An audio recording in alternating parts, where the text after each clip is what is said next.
Bonjour à toutes et à tous, c'est toujours un plaisir de vous retrouver sur ma chaîne.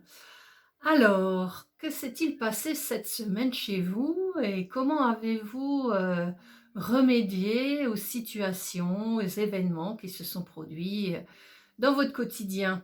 Avez-vous pu lâcher plus facilement? Avez-vous pu plutôt respirer un bon coup, vous dire: «OK», vous vous posez un petit moment avant d'agir pour pouvoir sentir en vous, ce qui est nécessaire de faire ou pas. Bien sûr, des fois, il faut agir rapidement, c'est sûr, et puis d'autres fois, on peut se donner ce temps-là de réfléchir, mais c'est pas la réflexion qu'on doit avoir, c'est juste du silence en soi. Et quand on a ce silence en soi, qu'on a cette panique qui est venue brusquement et qui s'est manifestée brusquement, on la libère et on se dit: «Voilà, OK, il y a cette situation, il y a cet événement, on va pouvoir, y remédier ou accepter ou, agir d'une autre manière». Alors, on est toujours dans un rendement, oui, un rendement, continuel de plein de choses. Une fois il y a ceci, après il y a cela, après on se dit: «Oh mon Dieu, qu'est-ce qui va se produire là, avec cette situation? Est-ce qu'on va pouvoir gérer? Est-ce qu'on va pouvoir avancer? Est-ce qu'on va pouvoir, concrétiser, ce qu'on a besoin? Ou alors au contraire, est-ce que ça va se bloquer?» Parce que dans sa tête, ça se bloque déjà. Alors si dans la tête, ça se bloque déjà, forcément dans la situation, ça va se bloquer. Alors aussi, quelque part, on vous met aussi face à vous-même constamment pour que vous ne rééditez pas les mêmes schémas de construction que vous avez fait depuis longtemps. Vous voyez, le monde, c'est une répétition continuelle de plein de cycles. Et dans votre tête, c'est tout le temps la même chose aussi. Vous avez des cycles qui se répètent tout le temps. Donc, comment voulez-vous qu'à l'extérieur de vous, ces cycles se répètent sans arrêt, puisque en vous, ils se répètent continuellement? Donc, ce sont des cycles qui se manifestent pleinement en vous et automatiquement, vous les voyez se répéter à l'extérieur de vous.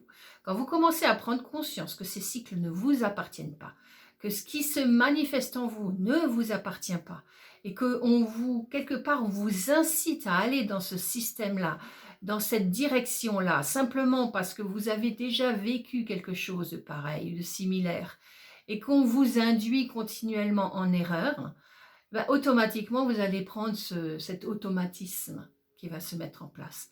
Soit on fait marche arrière, soit on se bloque, soit on s'empêche d'exercer quelque chose, une parole, un acte, ou au contraire une indifférence ou une neutralité, c'est ce qui serait le plus juste. Mais pour arriver à cette neutralité, il faut déjà ne plus être confronté avec son émotionnel, qui est toujours là pour vous mettre en ébullition quelque chose, et tout de suite la pensée qui suit après et qui va en rajouter une couche. Donc faites attention à ces cycles, parce que ce sont des cycles. Alors bien sûr, on va vous dire: «Ah oui, mais c'est normal, je suis dans mon cycle de pleine lune. Ah mais c'est normal, je suis dans mon cycle de femme. Ah mais c'est normal, je suis dans une période un peu délicate. Ah mais c'est normal, c'est un temps qui n'est pas adapté à ce qui pourrait être bien». Il y a toujours une cause il y a toujours quelque chose qui empêche d'être soi. Et en fait de compte, il faut peut-être lâcher tout ça, tous ces schémas de construction, parce qu'on a toujours une cause de quelque chose pour s'empêcher d'exister soi-même, d'être comme nous sommes, d'être avec nos facultés, avec notre créativité, avec quelque chose en nous qui est toujours présent et toujours encore à s'activer, à s'animer quand on le désire. Parce que c'est pas un désir, c'est quelque chose qui vient de vous. Et donc, on n'est plus dans ce désir, on est juste dans cette action. Et cette action ne réfléchit pas, c'est pas un reflet de quelque chose, c'est pas quelque chose que vous avez appris, c'est pas quelque chose que vous avez conscientisé parce que vos parents l'ont fait comme ça. Non, c'est quelque chose qui va venir systématiquement en vous avec un naturel, avec quelque chose qui sait comment agir. Alors dès que vous laissez passer ce savoir en vous, parce qu'il est là et en chacun de vous, il est là, avec ce que vous êtes, c'est-à-dire que ce que vous est le voisin, ça ne vous concerne pas. C'est uniquement ce que vous êtes. On ne peut pas faire de comparatif. On est tout le temps en train de faire des comparatifs avec des choses qui ne correspondent à personne, puisque ça ne vous correspond qu'à vous-même. Alors même si on fait quelque chose globalement, On va peut-être rentrer dans un état global de quelque chose. Mais en fait, compte, on est individuel, c'est-à-dire chacun est différent, chacun a d'autres manières de fonctionner, de penser, d'agir, de créer, de se manifester. Donc, toutes ces manières sont différentes. Et bien sûr, l'énergie de l'astral, l'énergie de la forme, c'est dans laquelle nous sommes, hein, un corps physique ou bien ce que vous voyez à l'extérieur, ce sont des formes, ce que vous voyez, ce que vous entendez, ce que vous ressentez, ce que vous vibrez quelque part, il y a des vibrations qui vous émettent des problématiques. Ces problématiques sont toujours en relation avec vos doutes, avec votre culpabilité, avec votre dépendance de quelque chose, avec votre insécurité. Et le pire, c'est ça, c'est l'insécurité qu'on vous fait violer. Violer, oui, c'est un peu ça. On vous viole d'insécurité constante. C'est-à-dire qu'en fin de compte, chaque fois, on va chercher en vous qu'est-ce qui va vous freiner, qu'est-ce qui va vous empêcher d'aller de l'avant. Et oui, c'est un viol de pensée, c'est un viol d'énergie, c'est un viol de tout ce que vous voulez. Et actuellement, on en parle en grand et en large et en croissance même. Mais en fait, compte, ça commence par l'état de soi, à l'intérieur de soi, de ces pensées qui sont déjà pas les vôtres. Qu'est-ce que c'est que ces pensées qui viennent vous perturber dans ce que vous alliez mettre en place, dans cet élan que vous aviez naturel pour trouver la solution, pour mettre en place quelque chose, pour se libérer d'une situation, pour un comportement, simplement, parce que l'autre a dit ça ou fait ceci, vous allez réagir. Mais réagir comment? Avec votre égocentrisme ou avec ce qu'il vous vient de naturel, c'est-à-dire de laisser parler, de laisser l'autre être ce qu'il est et de se dire que tu peux avancer malgré ce qui se passe autour. Parce qu'en fait, c'est ça, la situation réelle, c'est qu'est-ce qui se passe autour de nous. Mais est-ce que ça interfère absolument dans ce qu'on va vivre? Est-ce qu'il n'y a pas une autre possibilité pour pouvoir avancer avec plus de sérénité, avec plus de bienveillance pour soi-même, avec plus d'empathie pour soi? Et avant d'être pour les autres, il faut avoir une empathie pour soi-même, se dire, ok, maintenant tu te secoues, maintenant tu peux avancer, pourquoi tu mets ce frein-là alors qu'il n'y a pas de raison? Avance, tu peux y arriver. Et en fait, compte, c'est tous ces petits freins qui sont là quotidiennement, qui vous bloquent, qui vous empêchent. Regardez un petit peu tout ce que vous pensez à longueur de temps, des trucs idiots. Et je crois que la société en rajoute une couche. Hein. Elle est fantastique, cette société, parce que combien de temps on passe sur notre téléphone à regarder des bêtises? Combien de temps on passe notre temps à regarder des choses à la télévision qui sont complètement stupides? Qu'est-ce qu'il y a de concret là-dedans pour vous faire vivre, être bien, vous sentir bien? Si c'est des choses qui vous permettent de créer, de vous animer dans quelque chose de positif, pourquoi pas? Mais regardez un petit peu, on n'avait pas toutes ces énergies de technologie et on se portait bien. Bien sûr, il y a toujours eu des conflits. Ces conflits, ils existent tout le temps. Ils existent tout le temps parce qu'ils sont manipulés par la pensée. C'est de la manipulation de pensée.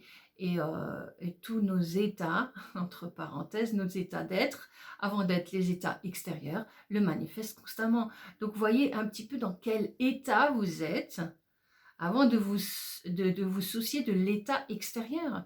Parce que votre état intérieur, c'est lui qui va véhiculer l'état extérieur. Si vous donnez de la force à votre état intérieur et que vous le manifestez par la force état extérieur, ça va prendre de la force, de la puissance. Mais si vous commencez à régir votre état intérieur, vos émotions, vos pensées, vos idées reçues, qui sont positives ou négatives, parce qu'attention, on a des bonnes idées, mais pour finir, est-ce que ces idées étaient tellement bonnes? Mais c'est pas le problème de penser à ça, est-ce que c'est bon, est-ce que c'est pas bon? Non, c'est sentir en vous, est-ce que c'est ok? Si c'est pour vous, c'est ok, c'est très bien. C'est que vous deviez passer par là pour comprendre quelque chose, c'est tout. Et ne focalisez pas sur quelque chose qui serait pas sujet, voilà, à mettre en place quelque chose qui serait susceptible d'être positif ou au contraire d'être négatif, parce qu'en fait, combien de fois on met des choses négatives en place? simplement par nos pensées. Du coup, ça passe à l'action. Mais avant l'action, ça passe par la parole. Et la parole est une vibration. La première vibration, c'est la pensée. Mais comme elle ne vous appartient pas, donc ça ne vibre pas. Ça ne devrait pas vibrer. Mais comme elles vont vibrer dans votre émotionnel, donc ça va faire une vibration. Elles vont encore vibrer de nouveau dans le mental, donc ça fait une deuxième vibration. Et elles vont se mettre à vibrer dans votre verbe. Eh ben voilà, ça fait une troisième. Et quand on a eu la troisième, eh ben ça va vibrer dans le corps, forcément. Donc faites attention à toutes ces petites choses qui font je dirais des petits pas qui vont vers quelque chose qui n'est pas forcément idéal. Lâchez, lâchez, lâchez de plus en plus parce que la vie vous emmènera toujours là où c'est juste.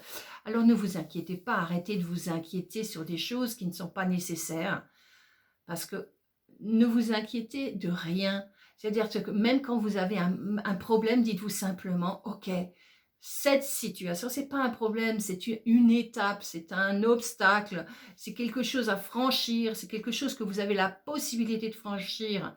Et donc, dans tout ce que vous allez vivre, il y a des obstacles à franchir. Et vous verrez que vous pourrez les franchir de mieux en mieux. Plus vous comprenez comment vous fonctionnez, plus vous comprenez votre état, et plus cet état se manifestera différemment. Hein. Voilà. Eh bien écoutez, je vous souhaite encore une très bonne soirée ou une très belle journée en fonction du moment où vous regarderez cette vidéo. Et puis je vous dis à très bientôt. Alors je voulais aussi vous parler vite. Donc vous savez que j'ai écrit un premier livre et que maintenant j'ai mon deuxième livre qui est sorti aussi. Donc pour ceux que ça intéresserait, il est toujours possible de me téléphoner ou de m'envoyer un petit message. Et puis je pourrais vous l'envoyer ou alors vous venez directement à l'Institut pour le récupérer. Voilà, écoutez, je vous embrasse tous et je vous dis à très bientôt. Et merci pour votre écoute et au plaisir. Au revoir.